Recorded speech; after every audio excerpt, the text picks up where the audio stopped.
Olá a todos, eu sou o professor Chico e hoje vamos trabalhar mais uma das aplicações da segunda lei de Newton. Hoje vamos trabalhar com o plano inclinado sem atrito. Primeiramente, descrever a dinâmica do corpo sobre o plano inclinado, primeiramente eu devo, para descrever a dinâmica desse corpo, começar representando as forças sobre esse corpo. Nesse corpo sobre o plano inclinado, há duas forças atuando. A força principal que está atuando nele é a força peso. Peso, a força que a Terra exerce sobre ele, é uma das forças que está atuando sobre esse corpo. A outra força que está atuando sobre esse corpo é a força normal. A força normal, lembre que é sempre perpendicular à superfície de contato. Aqui está a normal. No plano inclinado, quando você pega esse objeto e abandona ele no plano inclinado, ele vai ganhar movimento na direção do plano. Ele ganha movimento na direção do plano, de tal forma que eu devo me perguntar: que força é essa que é responsável pelo movimento desse corpo? Que força é essa que está gerando nesse corpo a sua aceleração? Observe o seguinte: eu observo que a força normal ela é perpendicular ao plano. No entanto, a força peso ela está inclinada em relação à direção do movimento.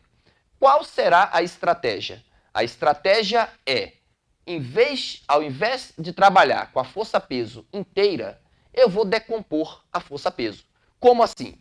Observem que, saindo da extremidade desse vetor e caminhando na direção do movimento, esse vetor que aqui se forma é uma das componentes do peso, que eu vou chamar essa de componente Px. Prolongando a direção da reta normal. Quando eu saio da extremidade desse vetor e caminho na direção da reta normal, esse vetor que aqui se forma é uma outra componente da força peso, que eu chamo de componente Py.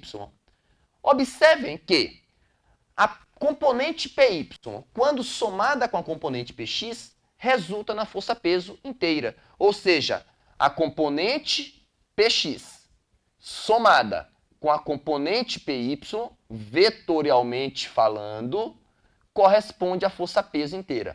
Isso significa que, ao invés de trabalhar com a força peso inteira, é mais conveniente eu trabalhar com as componentes da força peso. Trabalhando com os componentes da força peso, meu problema fica de muito fácil solução. Porque aí eu consigo estabelecer duas relações importantes. Observem bem, quais são as relações que eu consigo estabelecer trabalhando com as componentes do peso? Observe que a força normal é equilibrada pela componente Py. Então, uma relação importante é que a força normal ela é igual à componente Py. Uma outra relação importante é que a componente Px do peso é a única no sentido da aceleração. Então, nesse caso em particular, se a componente Px é a única no sentido da aceleração, a componente Px é quem faz o papel da força resultante. A força resultante é Px. Ah, Chico, e como é que eu acho Px e Py? Observe que, por trigonometria simples, comparações simples, se θ é o ângulo de inclinação do plano, esse ângulo θ é o mesmo ângulo que a componente Py faz com a força peso. Esse ângulo também é θ. De tal forma que, como aqui eu tenho um triângulo retângulo, vamos concentrar nossos esforços nesse triângulo. Observe nesse triângulo que eu estou destacando. Para eu determinar a componente Py e a componente Px, nesse triângulo retângulo, eu vou trabalhar com as duas funções trigonométricas, seno e cosseno. Naquele triângulo retângulo, quem é o seno θ e quem é o cosseno do ângulo θ.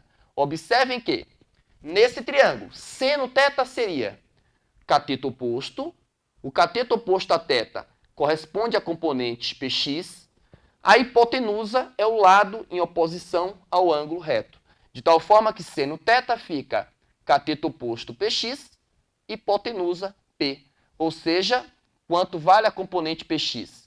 É o peso seno θ. Destacamos isso. Resultado importante. Nesse mesmo triângulo, quem é o cosseno θ? Cosseno θ é cateto adjacente, o lado junto ao ângulo, PY, dividido pela hipotenusa. E a hipotenusa é o lado em oposição ao ângulo reto, é o peso. De tal forma que a componente PY será o peso vezes o cosseno θ. Destacamos. Então, nossa estratégia foi, ao invés de trabalhar com a força-peso inteira, é mais conveniente trabalhar com as suas componentes, porque a soma das componentes é igual ao peso. E uma das componentes, PY, é igual à normal. A outra componente, Px, é a força resultante. De tal forma que, sabendo calcular Px, sabendo calcular Py e sabendo essas relações, você tem a chave para resolver os seus problemas. Muito obrigado a todos. Até a próxima.